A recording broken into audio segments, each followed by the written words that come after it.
कि आओ अब इस डिग्री का क्या मतलब है, इस डिग्री को जलाओ, क्या जरूरत है डिग्री का जब फर्जी तरीके से तुमको फर्जी डिग्री वालों को ही रखना है तो सिस्टम में, फर्जी तरीके से प्रोफेसर बनाना है, फर्जी तरीके से रेलवे में भेजना, फर्जी तरीके से तुमको अलग अलग एग्जामों में भेजना। अब तो यूपीएससी में भी फर्जी वाले ही जाएंगे, तो हमारा मेहनत का अपना ट्यूशन पढ़ा के पढ़ता है, कोई अलग काम करके पढ़ता है, कोई किस्त तरह, कोई लोन लेकर, कोई माँ के गहने बेचकर यहाँ पढ़ने आता है। क्या बीतती है आप सोचते हैं? ऐसे मेरे कई मित्र हैं जो बेचारे तैयारी करते करते थक गए।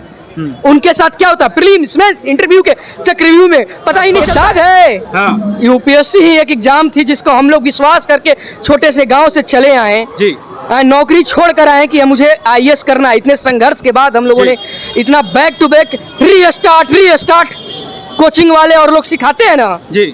अब नहीं कहा गया रीस्टार्ट करवाने के लिए, कैसे रिस्टार्ट यार, रीस्टार्ट करते करते 20 से 25, 25 से 30, 30 से 35 युवा का उम्र हो जा रहा है। क्या युवा ही अपने ड्यूटीज को फॉलो करे? बहुत लोग हैं, मुझे ऐसा लग रहा है। जब ये चीज है तो अगर मैं सही से जांच किया जाए तो बहुत सारे आईएएस अधिकारी आपको मिल जाएंगे जो फर्जी तरीके से सिस्टम में गए। दोस्तों नमस्कार, आप सभी का स्वागत करता हूं।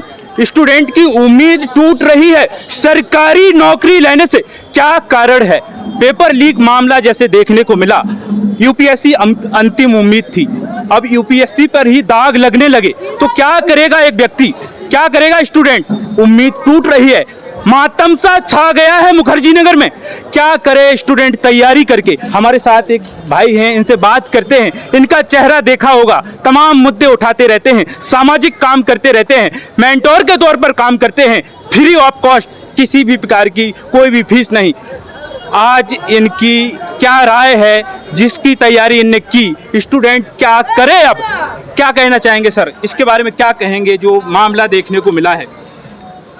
बहुत दुख की बात है कि कल तक तो हम सुना करते थे कि फर्जी प्रोफेसर बनते हैं, फर्जी डॉक्टर बनते हैं जी, फर्जी रेलवे में और अन्य नौकरियों में जाते हैं जी, राज्य पीसीएस जितने भी स्टेट की परीक्षाएं होती हैं उसमें पेपर लीक होता है। लेकिन जिस यूपीएससी की हमेशा बात की जाती है कि ट्रांसपेरेंट है, उसमें फर्जी डिग्री के साथ लोग सिस्टम में आ रहे हैं। और ये चीजें कहीं ना कहीं युवाओं को, उम्मीद को, जो सिविल सर्विसेज जैसे परीक्षाओं की तैयारी करते थे, एकदम तोड़ दिया है। इस लेवल का तोड़ दिया है कि अब डिग्री का क्या मतलब, सारी डिग्रियों को जला दो, क्या मतलब? फिर कौन सी एग्जाम दे? यूपीएससी को सिर्फ देश में नहीं बल्कि विदेशों में बोला जाता है। बात होती है कि भारत में एक यूपीएससी का पेपर होता है सिविल सर्विसेज का, संघ लोक सेवा आयोग का, जो बिल्कुल पारदर्शिता के साथ होती है, निष्पक्षता के साथ होती है। लेकिन वो तो परीक्षा आप देख रहे हैं कि आखिर कैसे वो लड़की अभी अंडर ट्रेनिंग है, ट्रेनिंग कर रही है, फिर भी वो सारे डिमांड करती है। जो उसके सीनियर कलेक्टर है उसके यहाँ का, उससे वो जाकर बोलती है कि हमें तुम ये व्यवस्था भेजो, ये गाड़ियाँ भेजो, ये फैसिलिटी दो। अभी वो अंडर ट्रेनिंग है, बाद में पता चलता है जांच में कि उसकी सर्टिफिकेट फर्जी है, उसके और भी सारे पीडब्ल्यूडी से गई है, उसको फर्जी है, वो झूठा सर्टिफिकेट बना रखी है। तो आखिर में आयोग कहाँ सोया हुआ था, उसने चेक नहीं किया? तो स्टूडेंट जो मेहनत कर रहे हैं उनका क्या होगा? जैसे बोला है फर्जी सर्टिफिकेट है, क्या इनका वेरिफिकेशन नहीं हुआ? वेरिफिकेशन होता है, जरूर होता है, लेकिन मध्यम गरीब और ग्रामीण अंचल के सामान्य बच्चों का, जो एलिट वाले हैं, जो सोने के चम्मच लेकर आते हैं, जिनके ऑलरेडी परिवार ब्यूरोक्रेट है, कॉर्पोरेट है, बड़े पॉलिटिशियंस हैं, उनकी नहीं होती है, तभी तो सिस्टम में जा रहे हैं। एक पर आज सामने निकल कर आया है। मुझे लगता है ऐसे बहुत लोग हैं, मुझे ऐसा लग रहा है। जब ये चीज है तो अगर मैं सही से जांच किया जाए तो बहुत सारे आईएएस अधिकारी आपको मिल जाएंगे जो फर्जी तरीके से सिस्टम में गए हैं, बहुत सारे मिल जाएंगे। मतलब तो ये दाग लग रहा है यूपीएससी पर? बिल्कुल, ये दाग नहीं, बहुत बड़ा धब्बा है, ये दाग है। यूपीएससी ही एक एग्जाम थी जिसको हम लोग विश्वास करके छोटे से गांव से चले आए जी, नौकरी छोड़ कर आए कि मुझे आईएएस करना है। इतने संघर्ष के बाद हम लोगों ने इतना back to back restart coaching वाले और लोग सिखाते हैं ना जी। अब नहीं कहा गया रीस्टार्ट करवाने के लिए, कैसे रिस्टार्ट यार, रीस्टार्ट करते करते 20 से 25, 25 से 30, 30 से 35 युवा का उम्र हो जा रहा है। क्या युवा ही अपने ड्यूटीज को फॉलो करेगा? आर्टिकल 51 ये बोलते हैं हमारा ड्यूटी है, कर्तव्य है। तुम्हारा सिस्टम में बैठे हो, यूपीएससी आयोग के अध्यक्ष का ये ड्यूटीज नहीं है? आखिर कैसे इतने समय से वो लड़की वहां ट्रेनिंग भी कर रही थी? मैं पूछता हूं, मेरे थ्रू पूरा देश का युवा पूछ रहा है कि आखिर में कैसे? युवा ही सबसे ज्यादा प्रताड़ित है आज इस देश में। युवाओं का, मध्यम वर्ग का खासकर, मैं बार बार कोट कर रहा हूं, मध्यम लोअर मिडिल फैमिली, उससे नीचे वाले बच्चे जो संघर्ष करके किसी तरह ऊपर उठते हैं। कोई अपना ट्यूशन पढ़ा के पढ़ता है, कोई अलग काम करके पढ़ता है, कोई किस्त तरह, कोई लोन लेकर, कोई माँ के गहने बेचकर यहाँ पढ़ने आता है। उसके ऊपर क्या बीतती है आप सोचते हैं? ऐसे मेरे कई मित्र हैं जो बेचारे तैयारी करते करते थक गए। उनके साथ क्या होता है? प्रीलिम्स, मेंस, इंटरव्यू के चक्रव्यूह में पता ही नहीं चलता है। तो हम सबसे बोलते हैं कि आवाज उठाओ। आज बड़े लेवल का इस गूंगे बहरे अंधों को सुनाने के लिए आंदोलन की जरूरत है। और मैं आह्वान ये भी करता हूं कि आओ, अब इस डिग्री का क्या मतलब है? इस डिग्री को जलाओ। क्या जरूरत है डिग्री का, जब फर्जी तरीके से तुमको फर्जी डिग्री वालों को ही रखना है तो सिस्टम में, फर्जी तरीके से प्रोफेसर बनाना है, फर्जी तरीके से रेलवे में भेजना, फर्जी तरीके से तुमको अलग अलग एग्जामों में भेजना। अब तो यूपीएससी में भी फर्जी वाले ही जाएंगे, तो हमारा मेहनत का क्या मतलब है? विश्वास नहीं रहा, डिग्री जलाना है। कैसे विश्वास रहेगा? मैं पूछता हूं आपके चैनल के माध्यम से, किस तरीके से विश्वास रखा जाए, कैसे रखा जाए, आप बताइए। मैं सारे युवाओं के आवाज के लिए मैं ये बोल रहा हूँ। अच्छा। हम अपनी संघर्ष करके ओ लेवल अपना अचीव कर चुके हैं कि हम चाहे किसी भी फील्ड में जाएं, कर सकते हैं अच्छा, उतना अपने पास है पोटेंशियल।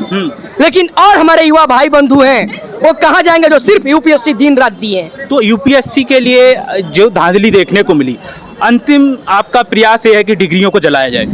क्या किया जाए, मैं पूछता हूं आपसे। डिग्रियां हम चाहते हैं ऐसा कि गूंगे बहरे अंधों को सुनाई दे। जैसे भगत सिंह ने असेंबली में बम फेंका था, क्यों फेंका था? किसी को मारने के लिए नहीं, वो देशभक्त थे, देश के सुरक्षा के लिए, ताकि अंधों गूंगों बहरों से। ऐसे ही मैं राष्ट्र का सेवा बचपन से कर रहा हूँ। हमारा सारा बैकग्राउंड निकाल लो, मैंने अलग अलग संस्थाओं के साथ मिलकर काम किया और बिना संस्था का भी मैंने काम किया, यही दिल्ली में अलग अलग झुग्गियों में पढ़ाया। तो मैं इस देश के निर्माण के लिए, राष्ट्र के निर्माण के लिए, मैं सारे लोगों को जगाने के लिए कहता हूँ, आओ और हम लोग एक साथ सामूहिक रूप से डिग्रियां जलाएं। क्या कहेंगे आप?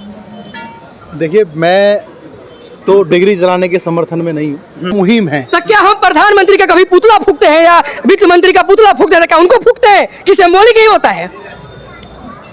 जवाब दीजिए। देखिए, ऐसा है, अगर मैं जवाब देने पे आऊंगा तो आप कुछ बोल नहीं पाएंगे, इसलिए मैं ज्यादा, क्योंकि आप हमारे मित्र हैं, इसलिए हम ज्यादा हाइपर मत होइए। दूसरी बात यह है कि सिंबॉलिक जलाते हैं। इस देश में सारे जितने भी जो राष्ट्र, जो हमारे जब इस देश में बरतानिया हुकूमत थी, जब इस देश में अंग्रेजों का, अब तो अंग्रेजों का हुकूमत चलती थी, अब तो हमारे देश में लोकतंत्र है। हम लोग सुनो ना, मैंने हम लोग चुनते हैं, सरकारें चुनते हैं हम। जब सरकारें ही इस तरीके से काम करेंगी, जब जो भ्रष्टाचारी हैं वो तो सरकार में बैठे हैं, और जो ईमानदार लड़के हैं, जो बच्चे हैं, जो तैयारी कर रहे हैं, उनके साथ इस तरीके से किया जा रहा है कि पिछले 7 वर्षों में 77 पेपर लीक हुए हैं, 77, और सरकारें सोई पड़ी हैं, उन्हें ये पता ही नहीं है कि क्या हो रहा है। और आप ये समझिए कि एक बार को तो देश के शिक्षा मंत्री कह रहे हैं कि पेपर लीक हुआ ही नहीं है, जबकि बिहार में, गुजरात में जो जिन्होंने किया है वो पकड़े जा रहे हैं। लेकिन हमारे देश के शिक्षा मंत्री कह रहे हैं ना, तो अभी तो ये जो काम हो रहा है पेपर लीक का, धांधली सर्टिफिकेट की, तो इसका और भी उपाय हो सकता है। क्या उपाय होना चाहिए? जैसे कि अभी पूजा जी को ट्रेनिंग ऑफिसर के तौर पे तबादला कर दिया, दूसरी जगह पहुंच गई है, उनके लिए ड्यूटी पे रहना चाहिए, क्या होना चाहिए उनके साथ? देखिए, मेरे हिसाब से जो फर्जीवाड़े में पकड़े जाते हैं, सबसे पहले तो उनकी सारी जितनी भी आज तक उन्होंने डिग्रियां ली, चाहे वो असली तरीके से, वो नकली तरीके से, सबको जब्त कर देना चाहिए, उनको जेल भेजना चाहिए, ताकि एक मिसाल बने। लेकिन सिस्टम में सबके सब करप्ट हैं, जितने भी जो, क्योंकि जो भ्रष्टाचार करे वो भ्रष्ट है, जाहिर सी बात है। और जब इस देश के शिक्षा मंत्री, पहली बार तो शिक्षा मंत्री बने नहीं है ना, 2 बार शिक्षा मंत्री हैं वो, तो वो 10 साल में जब भारतीय जनता पार्टी की सरकार एक पेपर लीक को नहीं रोक पाई, आप क्या कहेंगे? तो अब क्या करेगी? आप क्या कहेंगे? मैडम जी का क्या होना चाहिए? पूजा, ऐसे कोई भी मैडम या सर हो,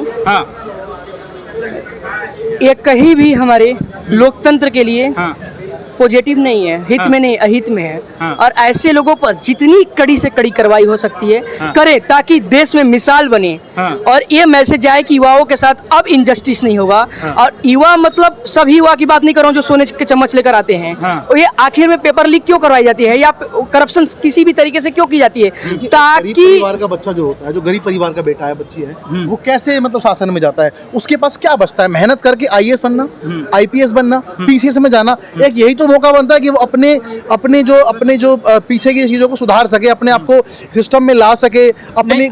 इनने डिग्री का बोला है, डिग्री जलाने का, जी, तो आप क्या बोलना चाह रहे हैं? मैं ये बोलना चाहता हूँ, अगर ये सिंबॉलिक है तो बिल्कुल सिंबॉलिक इन्हें करना चाहिए। हाँ। और बिल्कुल देंगे हम, हमें क्या जरूरत है? हाँ। देखिए, अगर सिंबॉलिक है तो पूरे देश के लड़कों को बिल्कुल पूरे देश के युवाओं से आह्वान करता हूँ, हाँ। बस एक बड़े आंदोलन लेकिन इस हमें- सड़ी गली सरकार के जब हमें खिलाफ, पता- शिक्षा मंत्री के खिलाफ, और पूरे देश के युवा जहां भी हो, जिस भी कोने में रह रहा हो, वहां से अपनी डिग्रियां जलाए, सिंबॉलिक के रूप में जलाए, ताकि गूंगे बहरे अंधों तक ये आवाज जाए कि युवा आज इतने प्रताड़ित है, फ्रस्ट्रेट है कि वो अपनी डिग्रियां जला रहा है। इस डिग्री उसको पता है कि फर्जी डिग्री वाले इस सिस्टम में जाएंगे, और जो मेहनती कस है वो आज रोड पर, सड़कों पर यूं ही भटकेंगे। अच्छा, पीएमओ से भी इसके बारे में, जांच के बारे में रिपोर्ट मांगी है, तो अब तो प्रधानमंत्री कार्यालय से भी चीजें उठने लगी हैं, क्या कहेंगे?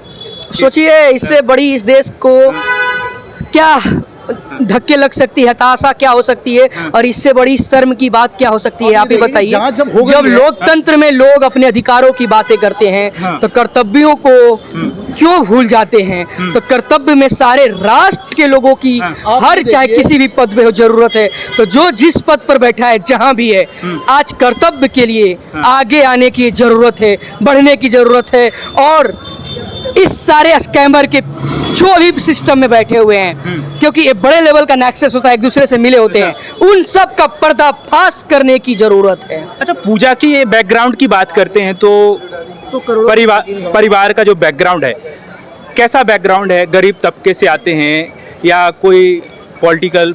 भैया, जहाँ तक मैंने अभी तक का देखा है हाँ। कि गरीब लोग ये सब कांड ही नहीं कर पाते हैं। बेचारे गरीब तो रोजी रोटी में परेशान रहते हैं। हाँ। ये बड़े लोग करते हैं, बड़े साहब लोग। हाँ। उनके दादा भी ब्यूरोक्रेट में, पापा भी ब्यूरोक्रेसी में। हाँ। और वो मैडम के पास खुद 17-18 करोड़ रुपया पहले से है, पता नहीं कहाँ से है। हाँ। उसके बाद प्रॉपर्टी बहुत अच्छे खासे हैं, हाँ। ज्वेलरी है। हाँ। ये सब तो बड़े लोग का, हम लोग जैसे- लोकसभा चुनाव भी लड़ा बाप ने। हाँ, लोकसभा चुनाव भी वो अपने लड़ा। ये सब बड़े बड़े पॉलिटिशियंस होते हैं। हाँ। और आप अगर मैं सच में निष्पक्ष रूप से सच में जांच हो जाए ना, तो ऐसे बहुत सारे पूजा जैसे और राकेश मोहन XYZ जैसे बहुत सारे लोग निकल समझ में जाएंगे। आता है ना, जब पकड़ा जाता है व्यक्ति। हाँ। जैसे अभी अब एक बताइए, पेपर लीक पिछले 7 सालों से हो रहे हैं, ठीक है? हाँ। किसी भी सरकार ने कोई विशेष ध्यान देने की जरूरत नहीं समझी। ठीक। उसके बाद हाँ। किसी ने भी ध्यान देने की जरूरत नहीं समझी उसको। हाँ। लेकिन जब पेपर एकदम से हाईलाइट हो गया, राहुल गांधी ने मुद्दा उठाया, हाँ। उसके बाद सिस्टम में नजर आने लगे। हाँ। अब ये देखिए कि पूजा का केस हो गया तो जांच हो रही है। हाँ। कितनी पूजा होंगी देश में ऐसी, हाँ। लेकिन उन्हीं को जांच नहीं करेगा। एक पूजा पकड़ी गई है तो उन पूजा की जांच शुरू हो जाएगी।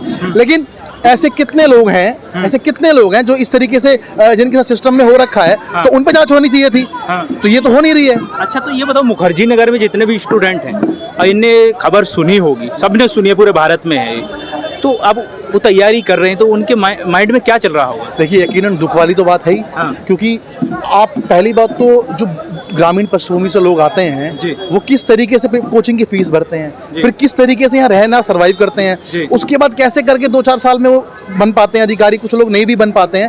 वो अब उनके दिमाग में मैसेज जाएगा कि हम तो कुछ कर ही नहीं पाएंगे इसका मतलब तो। क्योंकि सरकारें जब मिली हुई हैं, एक बार प्रश्न उठा था कि ओम बिरला जी की जो बेटी है वो भी बनी थी IAS अधिकारी, तो प्रश्न ये उठा कि ये कैसे बन गई, उनका क्या ग्राउंड था, क्या कोई सिफारिश थी? तो अगर इस तरीके से IAS अधिकारी बनेंगे देश में, तो यकीनन क्या कहते हैं, दुख का विषय तो है ही। अच्छा जी।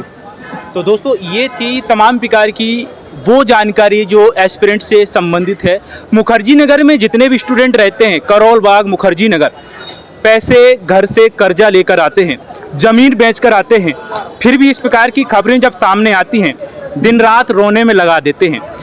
क्या होगा उनका जो मेहनत करते हैं, और कुछ ऐसे चंद लोग जो पैसे भर के, घूस दे के, उल्टा सीधा जुगाड़ बना के एक IAS जैसे पद को पा लेते हैं, उनका क्या होगा? हमारा सवाल आपसे रहेगा, आप क्या सोचते हैं इसके बारे में?